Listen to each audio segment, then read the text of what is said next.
ninguém lá para ver isso. Agora tem. Eles estão vendo que lá também tem tornado. Granizo, na minha opinião, reduz em média 10 a 20% do total da média desses últimos 60 anos.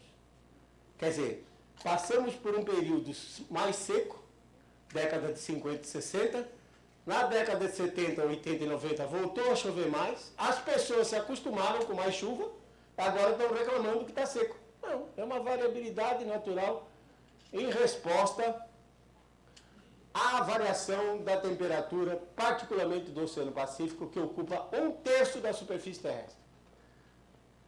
Ah, então quer dizer que nós podemos sair por aí depredando o planeta. Não disse isso. Não confunda. A conservação ambiental, ela é uma necessidade sine qua non, o homem vai sobreviver nesse planeta.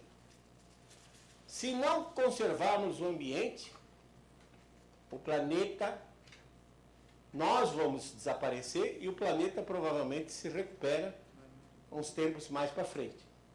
Então, a conservação ambiental, ela é independente da direção que o clima vá.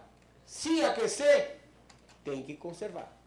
Então, todas as medidas que forem tomadas, lâmpadas, aparelhos que consumam menos energia elétrica, reciclagem de material, acabar com o desmatamento, acabar com poluição de água, solo, ar, tudo isso que vier para a conservação ambiental é ótimo.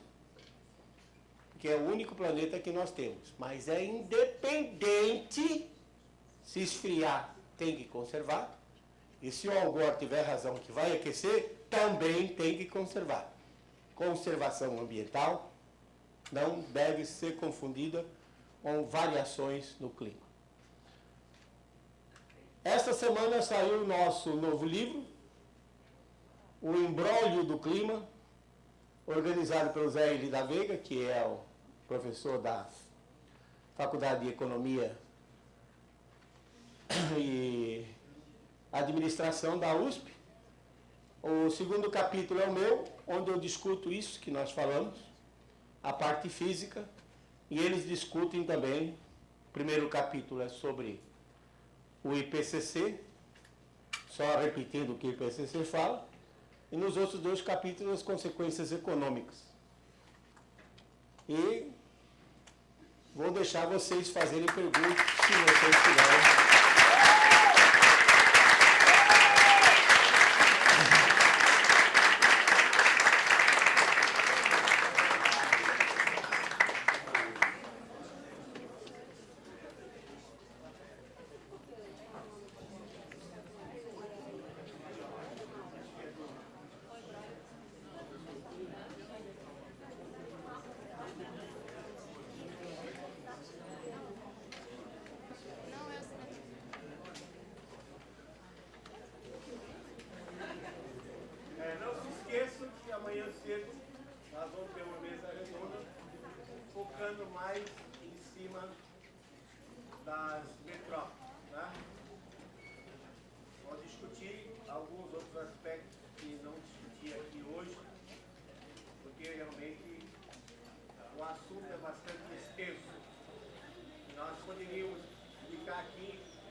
Chega à meia-noite, o zelador diz, olha, vai todo mundo embora porque eu tenho que trancar o auditório. Às vezes acontece. Alguém tem pergunta? Boa noite, Molhon. Primeiramente, queria agradecer a sua palestra, foi muito esclarecedora, mas eu fiquei com algumas dúvidas de leigo, não domino nem um pouco o assunto, nem chego perto disso, mas, ao mesmo tempo, penso que a climatologia, como uma ciência que de alguma maneira tenta dar explicações a partir de uma escala de apreensão global e até para além disso, englobando o sistema solar, né? Mas ao mesmo tempo a experiência sensível que eu adquiro a partir do meu próprio corpo, né, me traz algumas contradições do que você disse, assim, pelo menos na minha cabeça só. A primeira, principalmente, é em relação ao efeito estufa. né? Você diz que não é, talvez, uma teoria aceitável, que foi muito propagada, meio sem ter uma comprovação direta, né? E eu penso, como um ser vivente desse mundo, o que seria um mormaço, ou o que seria uma experiência de geada, que justamente acontece quando o momento das nuvens se dissipa na serra, né? E você tem aquele céu aberto que justamente libera o calor acumulado na superfície, permitindo justamente a geada.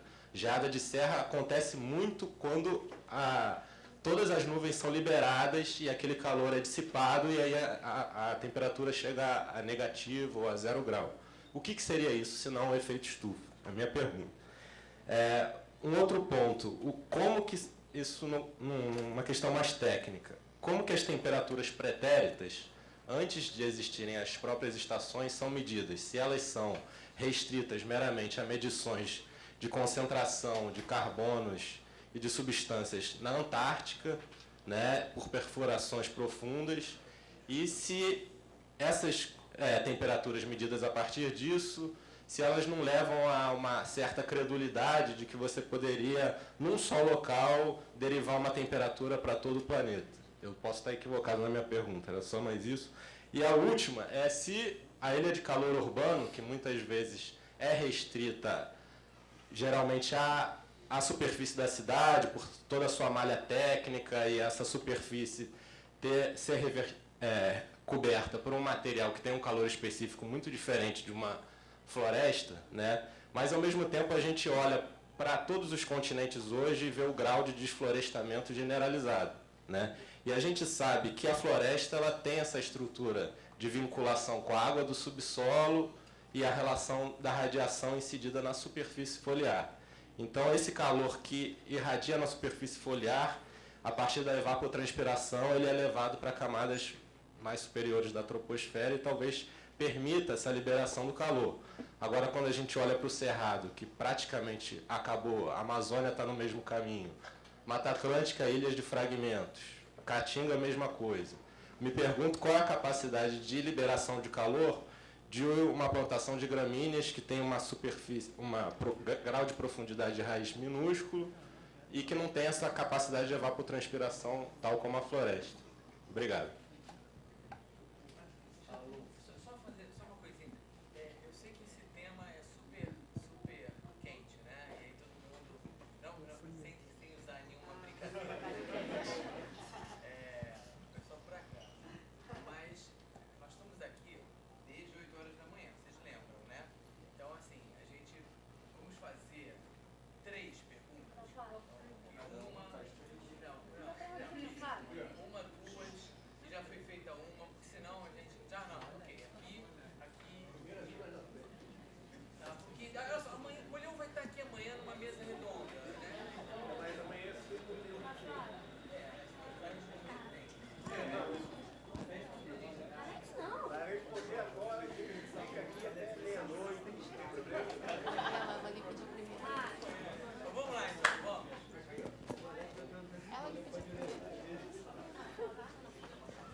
Faz o seguinte, faz as perguntas aí, depois tira o microfone, aí eu respondo e ninguém mais vai falar. O microfone é para mim. Diga lá.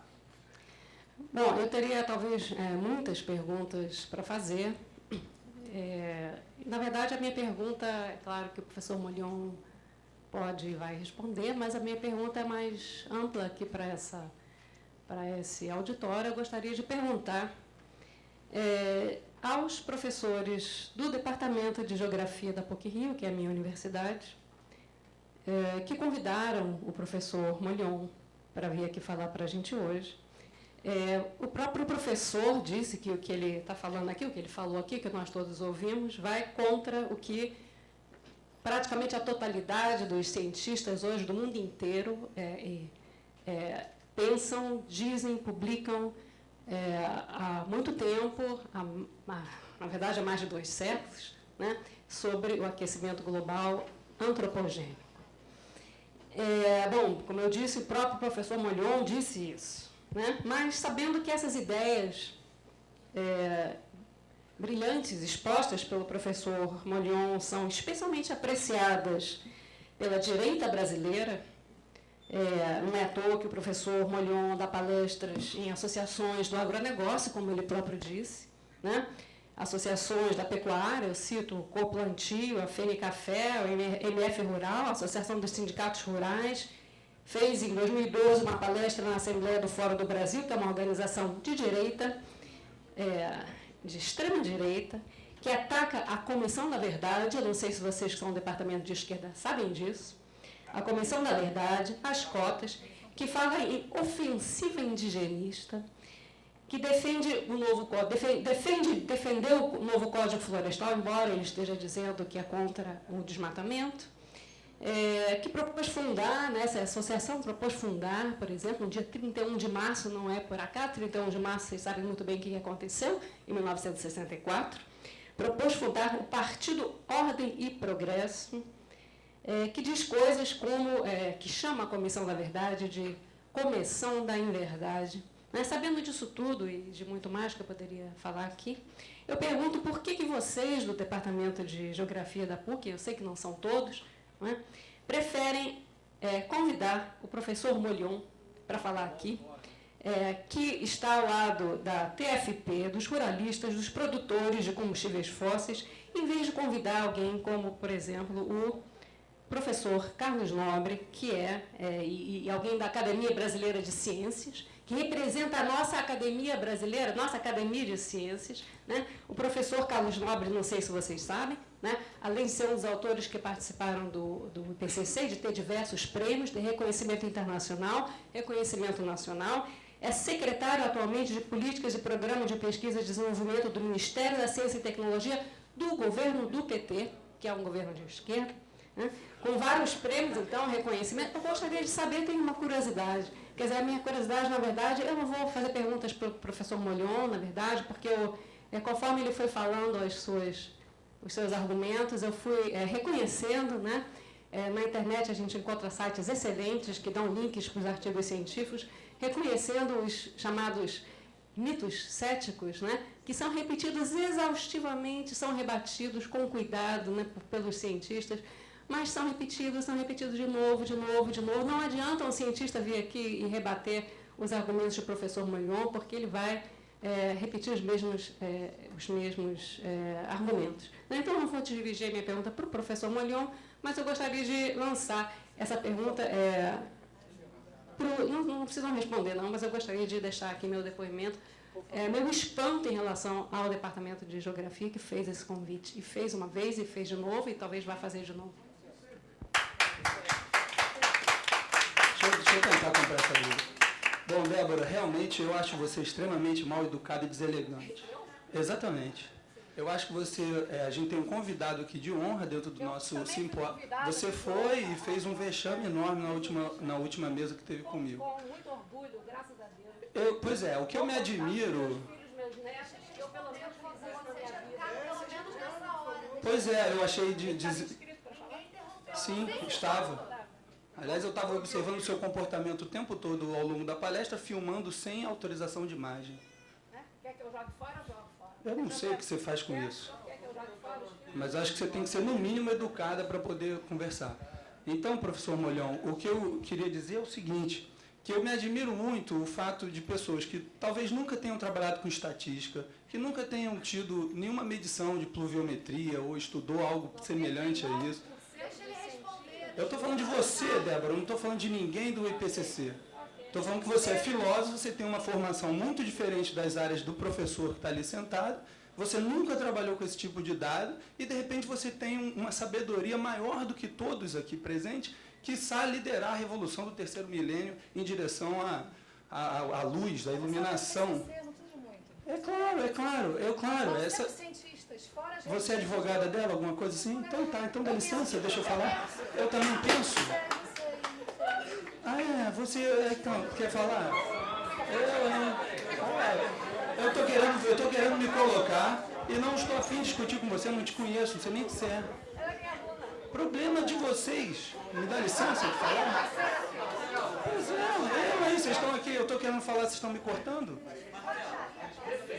Pois Pois é, exato. Na verdade, eu estava querendo discutir outro assunto. Eu, de fato, estou querendo chamar a atenção para que essa arrogância, eu acho que ela é produto de uma certa ingenuidade de comprar um discurso que hoje se propaga na mídia, inclusive com 99% dos cientistas do IPCC afirmando isso, e certamente esses cientistas têm toda uma seleção para que eles estejam lá no painel do IPCC, e a gente conhece todos os sistemas da CAPES, inclusive aqui no Brasil, ou o sistema internacional.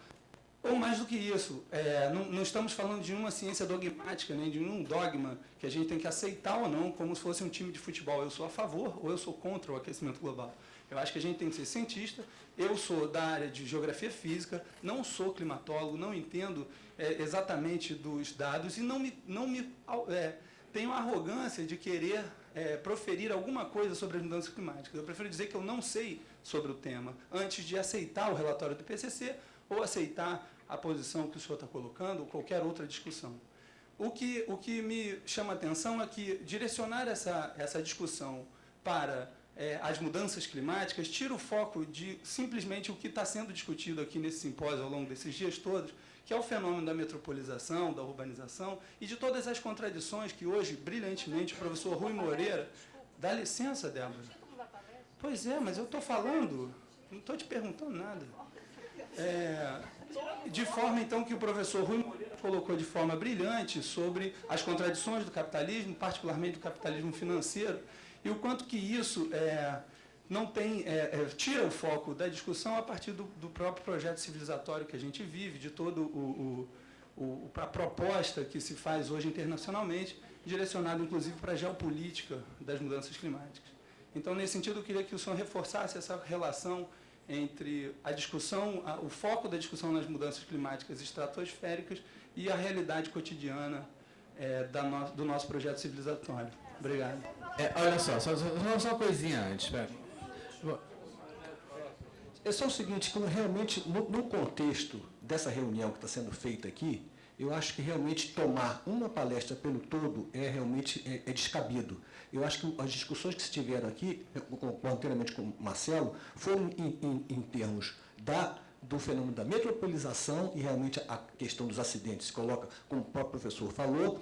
E eu gostaria de falar, assim, da importância, eu falo como professor do departamento, quer dizer, como é bem-vindo um professor Molion que vem aqui colocar uma outra opinião.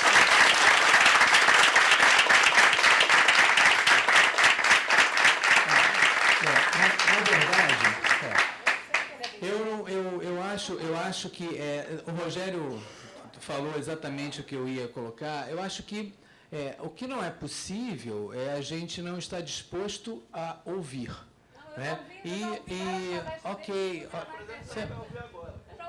Então, o que acontece é o seguinte, a gente está fazendo um evento que, inclusive, reúne pessoas... Olha só, reúne pessoas de altíssimo nível aqui, nós estamos uma semana inteira aqui, e, de repente, a pergunta foi dirigida aos professores do departamento, fazendo, inclusive, associações de... Eu não consigo entender muito bem isso.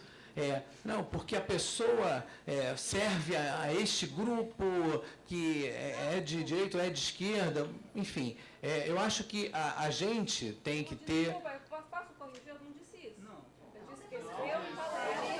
Está gravado, está gravado. Olha só, eu só não vou fazer o seguinte, eu só não vou prolongar isso, porque, sinceramente, a academia, para mim, quando a academia não for mais um lugar onde eu puder ouvir o outro e refletir sobre o outro, e sobre o que o outro falou, eu vou me embora daqui. Porque aqui, se eu não posso debater na academia, não estou disposto a ouvir, a debater, refletir, ouvir o outro... Os são os negacionistas. Não, então ok. Eu estou debatendo. Eles não debatem. São eles que não debatem. Bom,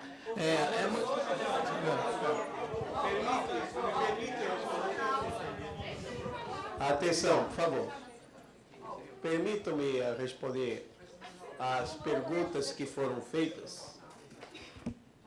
Eu disse que, efeito estufa, eu disse que o papel do CO2 e do metano, dos gases de efeito estufa, precisam ser reanalisados.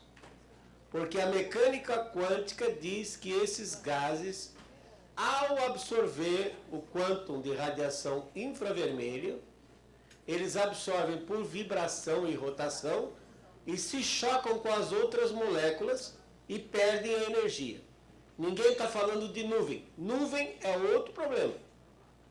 Nuvem é literalmente um corpo sólido para a radiação. Disse, tá, anote aí, o papel do CO2, porque todo o discurso do IPCC é que queima combustível fóssil, libera CO2 e o CO2 intensifica o efeito estufa. É esse. Então anote, o que eu disse foi, o papel do CO2 precisa ser rediscutido no efeito estufa. Tá certo? Número 1. As medidas de temperatura, disse isso, usado de testemunhos como cilindros de gelo, anéis de árvores, corais, são todas qualitativas. O que eles fazem? Por exemplo, no caso dos cilindros, eles medem a composição química das bolhas de ar que estão presas, fazem a datação e a temperatura baseado, por exemplo, no deutério, que é um isótopo do hidrogênio.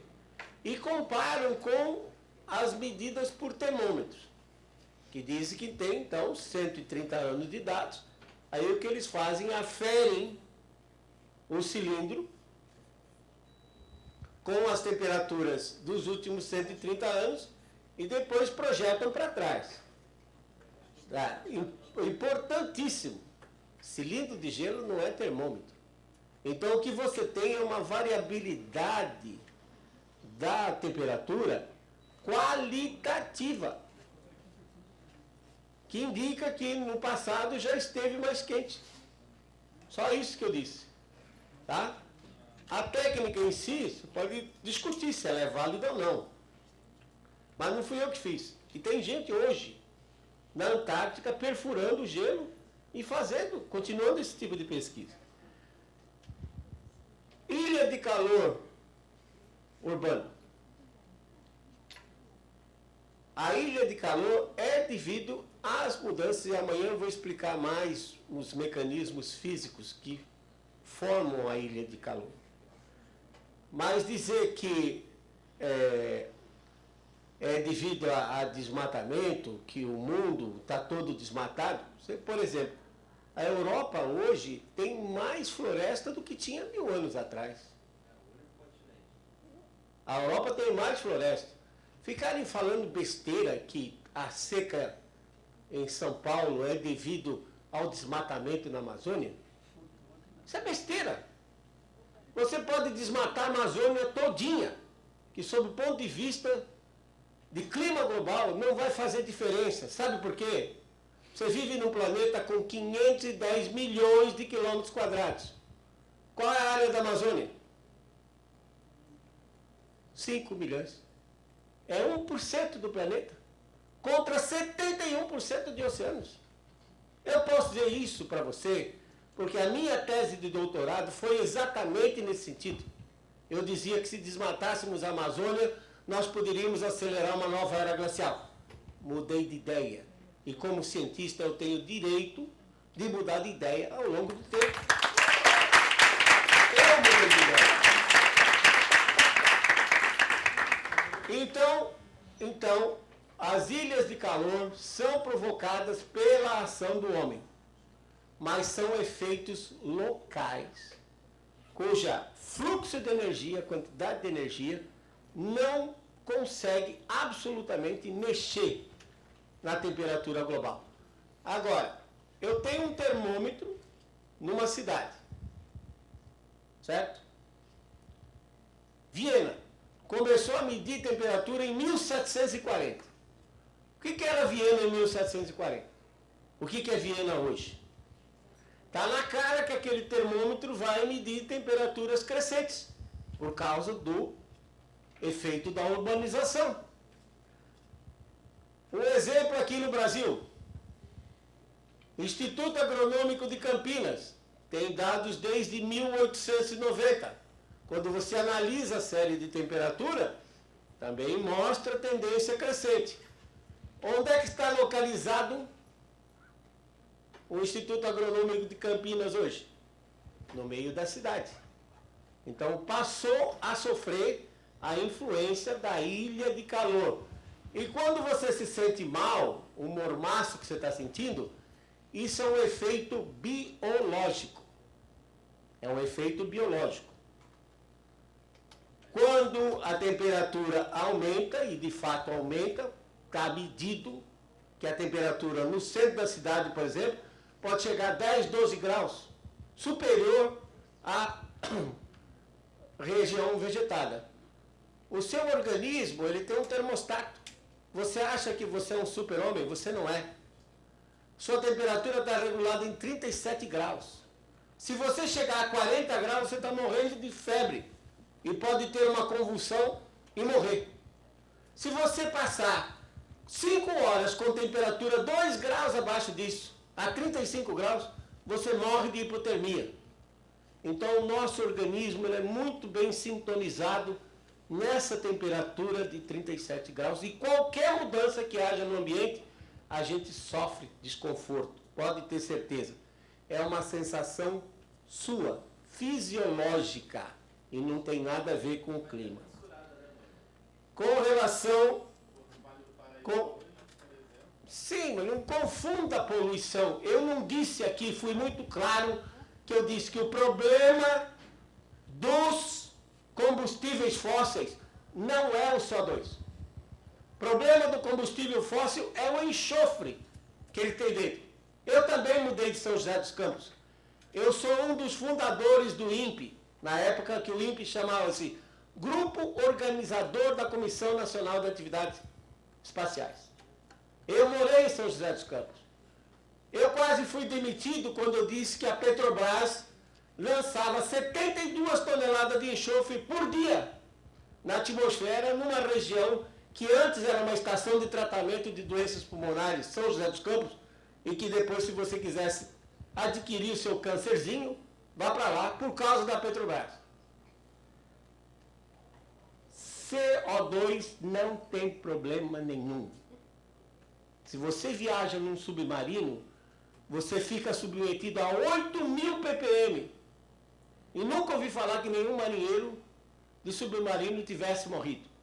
Já foram feitos experimentos com plantas a 35.000 ppm. E não aconteceu nada com as plantas. Portanto, passar de 400 para 800, não vai acontecer nada. O que tem que ser discutido é o papel do CO2 no efeito estufa. Porque do jeito que os modelos de clima estão feitos, eles só respondem se você aumentar o CO2. A partir de que data você está falando isso? A partir do quê? Qual artigo? Quais são as suas referências? Eu passo para você, são 1.500 artigos sobre o assunto que já foram publicados. CO2 Science, pode entrar no site. CO2 Ciência. Se você tiver condições de ler os 1.500 artigos, leia. Tem tudo sobre fisiologia vegetal e animal. A geopolítica. Eu mostrei muito claramente aqui. A Alemanha é um dos signatários do protocolo de Kyoto? É. Vocês viram aqui que a Alemanha está construindo 23 termoelétricas a carvão. Porque gerar gás custa mais caro. Ela tem que pagar um subsídio de 29 euros por megawatt-hora gerado. E gerando a carvão, ela fica independente da Rússia. E gera a preço mais barato. Peraí, são quantos mil cientistas no IPCC? Conversa, não tem 5 climatologistas no IPCC. Por que a Alemanha, que é uma das signatárias do protocolo de Kyoto, está construindo 23 termoelétricas a carvão? Ela não vai emitir mais? Por que ela, como signatária e preocupada com o clima global, não continua dependendo da energia eólica e da energia solar? Então, geopolítica é isso, é o jogo que está por detrás disso. Países com grande potencial, como Brasil, Índia, China, África do Sul, causam um grande problema para esses países do primeiro mundo, que são os que ditam as regras. Inglaterra, há mais de 1000 anos, ela domina esse mundo. O que é Inglaterra? Não tem recursos naturais, não tem recursos energéticos. Se você fizer um estudo de sustentabilidade, você diz que não caberiam 15 milhões de pessoas, tem 65 milhões de pessoas na Inglaterra. Você acha que a Inglaterra, com uma hegemonia de mais de 1000 anos nesse planeta, vai querer perder a hegemonia agora para um paizinho da América do Sul, como o Brasil? E vou lhe dizer, como é o nome da senhora? É Débora, né? Sim, Débora. Débora da Nova. Eu falo para quem me convidar. Pode ser, tive a grata satisfação de conhecer o príncipe de Orleans e Bragança. Tomar champanhe com ele. A máxima satisfação. Agora, também já fiz palestra na Universidade da Petrobras, descendo o cacete no consumo do petróleo. No enxofre. E daí? No enxofre. Não faz diferença nenhuma. Eu vou para onde me convidar. E o Álvaro disse muito bem. Lugar de discussão é na academia. Não existe verdade na ciência. A ciência não tem caso resolvido. O que é verdade hoje O senhor disse pode que ser o mentira senhor amanhã. colocava- Silêncio, por favor. Agora é minha vez de falar. Sim, Professor Carlos Nobre. sim, Convide o Carlos Nobre sim. para vir fazer um debate comigo. Sabe quem fez isso a última vez? Folha de São Paulo. Eu pago. A senhora leu o que saiu publicado Taxa de bancada do na Folha de São Paulo com relação ao Fórum de Sustentabilidade de 2014? Muito bem, a Folha me convidou. Então, o que é que vocês vão fazer? Vamos fazer um debate sobre o aquecimento global. Ótimo, pode contar comigo. Quem é que vai debater comigo? O doutor Carlos Nobre disse, excelente, uma grande satisfação. E Carlos Nobre, entre outras coisas, foi meu aluno. Excelente, grande satisfação. Uma semana depois, os organizadores ligam e dizem, olha, a sua presença está confirmada, mas não vai haver debate. Vão ser 2 palestras. O senhor fala e depois ele fala. Mas espera aí, por que o Carlos Nobre não quer debater comigo, o grande cientista do aquecimento global brasileiro? Por que Carlos Nobre não quer dizer? Olha, professor, ele disse que não se sente à vontade em debater comigo. O que eu mostrei aqui, pode ver, está disponível a palestra. São só dados. Não existem modelos. É só dados. O que os aquecimentistas fazem é só baseado em modelo. Não, porque se dobrar a quantidade, o modelo está prevendo. Mostre que não é. São 17 anos. Está aqui, eu mostrei. Está aqui o gráfico. 17 anos, o CO2 aumentou em 10% a concentração e a temperatura está estável. E o pior, vai esfriar nesses próximos 15 anos. Pode anotar aí e cobrar de mim. Muito bem. Vai esfriar. Por quê? O grande comandante do aquecimento ou resfriamento do planeta chama-se Oceano Pacífico. E a fonte externa? Ou será que o homem também está interferindo na atividade solar? Deve estar, né? O Sol entrou no mínimo por conta do homem. As atividades humanas aumentaram nesse último século, desde a Revolução Industrial. Então o Sol resolveu, de comum acordo com os seres humanos, baixar a sua produção nesses próximos 30 anos, até o ano 2030, 2032. são dados. E contra dados não existe argumento. Modelo não serve para nada. Modelo não consegue reproduzir o clima atual. Eu mostrei dados do próprio IPCC. Modelo não consegue reconstituir o clima atual. Se você quiser, eu posso lhe dar referência bibliográfica de um grande indivíduo que foi líder no mundo do aquecimento global, Dr. James Hansen. Artigo publicado em 2006 mostra que os modelos não conseguem reproduzir o clima global. Ora, então eu vou fazer uma projeção usando uma ferramenta que não serve para nada, usando cenários futuros em 2040, 2100, que eu não sei quanto CO2 vai ter, e causar um terrorismo desse.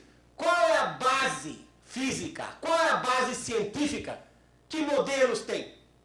Nenhuma. 3 vezes se opondo a projetos de combustíveis fósseis, porque ele sabe o que está acontecendo. Ele tem uma Quem é que sabe? James Hansen. Esse que está capitando. Tanto assim que ele saiu da NASA, né? Sabe que se aposentou, só não vai se aposentar. Não, ele está como ativista. Como ativista, Então, 3 vezes preso, se opondo ao... Então leia o artigo dele. Foi no Congresso americano mostrar... Leia o artigo dele. Leia o artigo dele. Bobagem, me desculpa.